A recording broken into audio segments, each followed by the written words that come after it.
Hello friends, तो कैसे हैं आप सब। आज हम बात करेंगे methods of valuation of assets and liability. हमारी जो पिछली वीडियो थी उसके अंदर हमने बात की थी valuation of assets and liability या verification of assets and liability के प्रिंसिपल्स ऑब्जेक्टिव कौन कौन से होते हैं।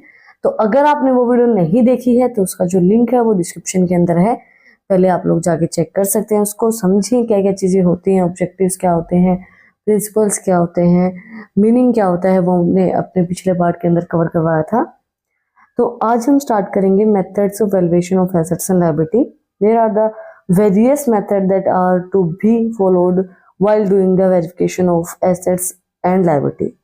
A few of the essential method of verification and first, a book value method. Under this method, the assets value is written in the company's book of accounts after deducting the depreciation. Depreciation को minus करने के बाद, depreciation को हटाने के बाद जो assets की वैल्यू बचती है वो कंपनी के अकाउंट के अंदर लिखी जाती है। उसके अकॉर्डिंगली कैलकुलेट किया जाता है कि एसेट्स की वैल्यू हमारी क्या रहेगी। डेप्रिसिएशन का मतलब मैं आप लोगों को बता देती हूँ। डेप्रिसिएशन का मतलब होता है decrease in the value of fixed assets. कुछ लोगों को पता होगा, कुछ को नहीं पता होगा। तो जो फिक्स्ड एसेट्स हमारी होती है उनकी वैल्यू गिरती रहती है। जैसे अगर हम एग्जांपल लें तो बाइक अगर आप परचेज करेंगे, बाइक को परचेज करने के बाद आप शोरूम से बाहर निकालो, बाहर निकालते उसकी 10,000 रुपये वैल्यू ऑटोमेटिक डाउन हो जाती है। क्यों हो जाती है? क्योंकि वो सेकंड हैंड हो जाती है ना। वो ऑटोमेटिक आपको कम में ही देनी पड़ेगी। उसी तरीके से कोई मशीनरी अगर आप परचेज करते हैं तो उसकी वैल्यू गिरती रहती है। क्यों गिरती रहती है? तो आप उसको यूज़ करेंगे, पुरानी होती रहेगी, उसके ऊपर आपको खर्चे करने पड़ेंगे। तो वो वैल्यू को हटाने के बाद जो वैल्यू बचती है वो कंपनी के अकाउंट्स के अंदर लिखी जाती है बुक वैल्यू मेथड के accordingly. Market value method, this method calculate the value of assets and liability based on the current market value और the fair value of assets and liability. Market value का मतलब क्या होता है? जो current market के अंदर अभी प्राइस चल रहा है एसेट्स एंड लायबिलिटीज का, उसके अकॉर्डिंगली एसेट्स की वैल्यू को कैलकुलेट करते हैं, वैल्यूएट करते हैं, उसको बोलते हैं मार्केट वैल्यू मेथड। नेक्स्ट है replacement value method. The replacement cost method is used for the cost of replacing the assets with similar assets at the current market price. This method is used for valuating those assets which are unique और difficult to value. Replacement cost value का मतलब क्या होगा? ये जो method है, unique जो products होते हैं, यूनिक जो मशीनरीज होती हैं, यूनिक एसेट्स जो होती हैं, उनकी वैल्यू को कैलकुलेट करने में हेल्प करते हैं। इसके अंदर क्या होता है कि जो सिमिलर से प्रोडक्ट होते हैं, हम जैसे अंदाज़ा नहीं लगा रहे थे कि इसकी वैल्यू ये होगी, सिमिलर से ही है, सिमिलर ब्रांड है ये, इनकी वैल्यू ब्रांड वैल्यू सेम है, या मशीनरी सिमिलर सिमिलर सी है, उसके अकॉर्डिंगली हम उनकी वैल्यू को कैलकुलेट करते हैं। क्योंकि कई बार कुछ प्रोडक्ट्स जो होते हैं, कुछ मशीनरीज जो होती हैं वो यूनिक होती हैं, तो उनकी वैल्यू को रिप्लेस करके हम उनकी वैल्यू को कैलकुलेट करते हैं। नेक्स्ट है historical cost method. Under this method, the value of assets and liabilities are calculated on their original cost, but the change in the market condition and their effect on the value of assets and liabilities are not recorded. Historical cost method, हमें नाम से ही चीज़ पता चल रही है। Historical मतलब कि जो पहले उसकी एक्चुअल कॉस्ट थी जिस पे हमने उसको परचेज़ किया था, उसके अकॉर्डिंगली उसकी वैल्यू को कैलकुलेट किया जाता है। और जो अभी मार्केट के अंदर जो उसकी वैल्यू चल रही है, जो चेंज उसके प्राइस के अंदर आया है, वो कहीं भी रिकॉर्ड नहीं किया जाता है हिस्टोरिकल कॉस्ट मेथड के अंदर। नेक्स्ट है scrap value method. This method is used by the company for those assets which the company does not use and the company want to sell those assets at a very low price. Scrap value method का मतलब क्या होता है?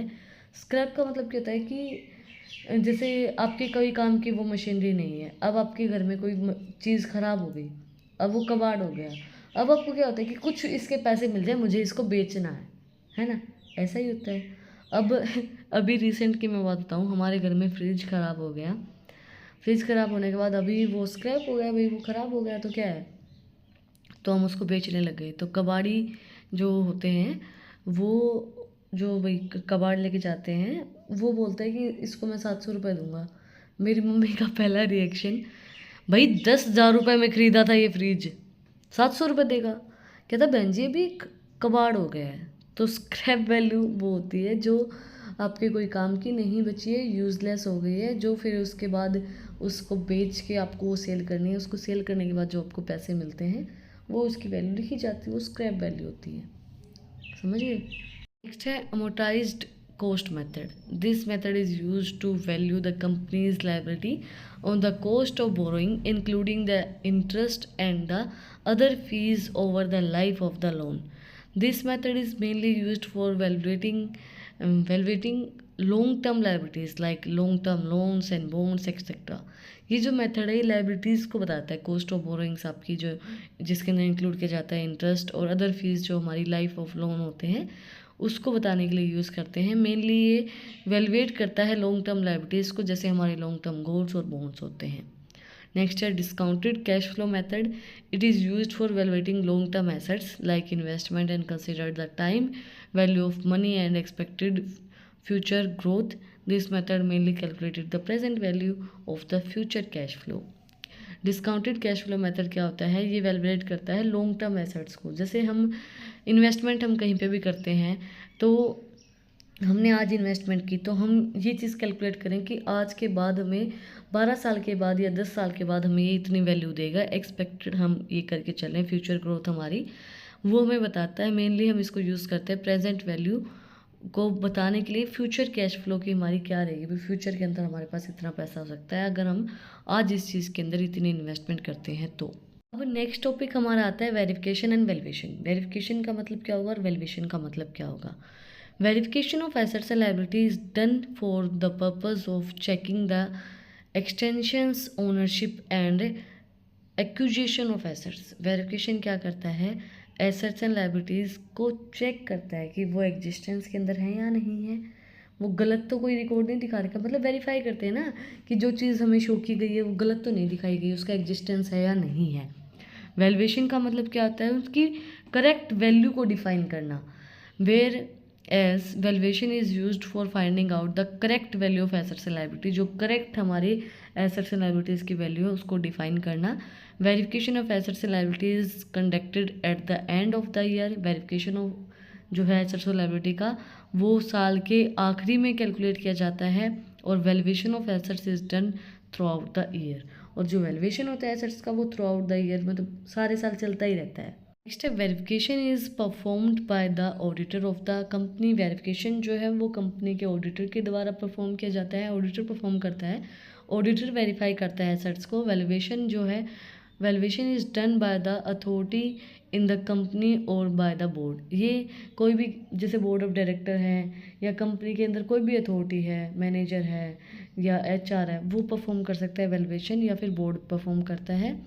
In the case of verification in the end any kind of certificate is not issued. And के अंदर भी verification के अंदर भी कोई भी सर्टिफिकेट इशू नहीं करता है कि भाई ये चीज़ वेरीफाई हो गई है। In the case of valuation of assets and liability a certificate of valuation is provided. और वैल्यूएशन के केस के अंदर जो वैल्यूएशन का सर्टिफिकेट है वो प्रोवाइड करवाया जाता है। Verification is examine the position of assets, वो बताता है कि भाई ये एसेट्स हमारे पास अभी कंपनी के अंदर हैं। वेरिफिकेशन का मतलब ये होता है। वैल्यूएशन हमारे क्या बताता है, in the case of valuation it is about examine the actual worth of the assets and liability monetary terms which the company show on the balance sheet. ये हमें एक्चुअल वैल्यू जो हमारी एसेट्स एंड लायबिलिटी की होती है वो बताता है, जो वैल्यू हम बैलेंस शीट के अंदर शो कर पाएँ। The verification process does not require any kind of expert knowledge from the auditor. Verification के लिए कोई भी एक्सपर्ट नॉलेज की ज़रूरत नहीं है ऑडिटर को, वो वेरीफाई कर देता है एसेट्स को। But in the process of valuation expert knowledge is required. But जो वैल्यूएशन की प्रोसेस होती है उसके अंदर एक्सपर्ट्स की जो नॉलेज होती है वो रिक्वायर्ड होती है। जब आप एसेट्स की वैल्यू को देखो, वो कहते हैं ना कि जो हीरे की कीमत है वो जोहरी ही पहचान सकता है ना, हम नहीं पता होता कि हीरे की इसकी वैल्यू क्या होगी। उसी तरीके से जो एसेट्स की वैल्यू है, जो एसेट्स की सही वैल्यू है वो भाई जो एक्सपर्ट बंदा होगा वही बता पाएगा, हमें नहीं पता चलेगी कि इसकी वैल्यू क्या होगी मशीनरी की। एक्सपर्ट ही बता पाएगा ये भाई इस कम हो रही है, हमें क्या पता कितनी की है machinery. Verification is objective as depends on the physical examination and the documentary evidence. Verification का मतलब क्या होता है, एक तो फिजिकल उनकी एग्जिस्टेंस देखी जाती है, एसेट्स एंड लायबिलिटीज़ हमारे पास है या नहीं है, और उनके डॉक्यूमेंट चेक किए जाते हैं कि भाई ये किसके नाम के ऊपर है। The process of valuation is subjective in nature as it need documentary evidence and certificate that has been issued by the expert. इसके अंदर डॉक्यूमेंट्स भी चाहिए, एविडेंस भी चाहिए, सर्टिफिकेट भी चाहिए जो एक्सपर्ट ने इशू किया कि भाई ये जो एसेट्स है इनकी वैल्यूएशन हो चुकी है। जो वेरिफिकेशन है, verification is conducted after valuation. Verification जो है वो वैल्यूएशन के बाद होता है। जब एसेट्स की वैल्यूएशन हो जाती है उसके बाद वेरिफिकेशन को किया जाता है। Valuation proceeds the verification process. Valuation चलाता है वेरिफिकेशन की प्रोसेस को, क्योंकि वैल्यूएशन पहले होता है उसके बाद वेरिफिकेशन की जाती है। पहले आप लोग एसेट्स की वैल्यू जो है वो उनको बताएंगे कि बैलेंस शीट के अंदर भाई ये हमारे जो एसेट्स हैं उनकी वैल्यू, उसकी की बात तो वो वेरीफाई कर पाएंगे। पहले थोड़ी ना वेरीफाई कर देंगे एसेट्स की वैल्यू आप बाद में बता रहे हैं, ऐसा कुछ थोड़ी ना होगा। इसी के साथ आज का जो हमारा टॉपिक है verification and valuation of assets and liability in auditing वो कंप्लीट हो गया है। तो अगर आपको आज की वीडियो पसंद आई तो आप लोग को पता ही क्या करना है, कमेंट सेक्शन में मुझे बताना है कि आपको वीडियो कैसी लगी। कोई भी डाउट है तो वो भी आप लोग कमेंट सेक्शन में मुझसे पूछ सकते हैं। और अगर आपको इन टॉपिक्स की पीडीएफ चाहिए तो टेलीग्राम चैनल का लिंक भी डिस्क्रिप्शन में है, वहाँ पे भी जाके आप मुझे सब्सक्राइब कर सकते हैं। और भी इंटरेस्टिंग रील्स को देखने के लिए इंस्टाग्राम चैनल का लिंक भी डिस्क्रिप्शन में है, वहाँ पर जाके आप मुझे फॉलो कर सकते हैं। और अगर आपको आज की वीडियो पसंद आई, आपने वीडियो को यहाँ तक देखा है तो प्लीज़ सब्सक्राइब बटन पे एक मुक्का मार दो और बेल आइकन प्रेस करो ताकि जो सबसे पहले अपडेट है वो आप लोग के पास आए। फिर मिलते हैं एक नए वीडियो के साथ, एक नए टॉपिक के साथ। Like share and subscribe. Thank you for watching my video and enjoy your life.